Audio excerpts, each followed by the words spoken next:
BCB নির্বাচন ঘিরে রমরমা অবস্থা, থমথমে অবস্থা এবং সেই সাথে ক্রিকেট বোর্ডের নির্বাচন ঘিরে মহা আয়োজন এবং সেই আয়োজন ছাড়িয়ে গেছে মাঠের ক্রিকেটকেও। মাঠের ক্রিকেট বিসিবি নির্বাচনের তলানিতে পড়ে গেছে, চাপে পড়ে গেছে। সবশেষ আপডেট, বিসিবির নির্বাচক আব্দুর রাজ্জাক তিনি নির্বাচকের পদ থেকে সরে দাঁড়িয়েছেন। তিনি বিসিবির নির্বাচন করবেন। আগে ছিলেন কর্মচারী, এখন তিনি কর্মকর্তা হতে যাচ্ছেন। সেই সাথে বাংলাদেশ আফগানিস্তানের বিপক্ষে যে সিরিজটা, সেটার একাদশ বা স্কোয়াড এখনও পর্যন্ত ঘোষণা করা হয়নি। সেদিকে আসলে কারোরই মনোযোগ আছে বলে আমার মনে হয় না। একটা বিষয় আপনি জানেন কিনা, পৃথিবীর যে ক্রিকেট বোর্ডগুলো আছে তাদের মধ্যে সবচেয়ে ধনী ক্রিকেট বোর্ড যাদেরকে বলা হয় ভারতের বিসিসিআই, আগামীকাল তাদের ক্রিকেট বোর্ডের একটা নির্বাচন আছে। সেটা নিয়ে আপনি কতটুকু জানেন? আপনার কানে কতটুকু বার্তা এসেছে? কতটুকু সেটা নিয়ে জল খোলা হয়েছে? সেটা নিয়ে এত বেশি আলোচনা কি হচ্ছে? মোটেও না। আপনি যদি একটু সার্চ দিয়ে দেখেন, ইন্টারন্যাশনাল মিডিয়া বলেন, ভারতীয় মিডিয়া বলেন, খুব বেশি আলোচনা আপনি দেখবেন না। সেখানে খুব বেশি অভিযোগ, পাল্টা অভিযোগ আপনি দেখবেন না। খুব বেশি নাটকীয়তা আপনি দেখবেন না।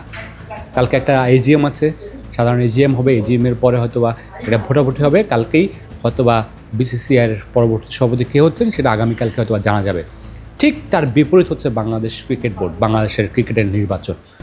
যত বেশি আলোচনায় আনা যায়, যত বেশি নেতিবাচক কাজ করা যায়, যত বেশি নেতিবাচক ঘটনা ঘটানো যায়, কি হয়নি বাংলাদেশ ক্রিকেট বোর্ডের নির্বাচনকে ঘিরে? সভাপতি বুলবুল আহমেদ, সভাপতি প্রার্থী তামিম ইকবাল খান, মাঝখানে একজনকে বন্দুক দিয়ে অপহরণ করা, একজনকে জেলখানায় নেওয়া, আবার নতুন নতুন করে কাউন্সিলর হচ্ছেন, সেই কাউন্সিলরগুলো নিয়েও বেশ আলোচনা আছে।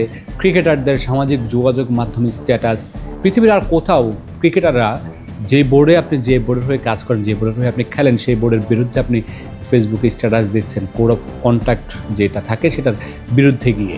ভারত ফাইনাল খেলবে এশিয়া কাপের, বাংলাদেশ এশিয়া কাপের ফাইনালে ওঠার আগে বাদ পড়েছে।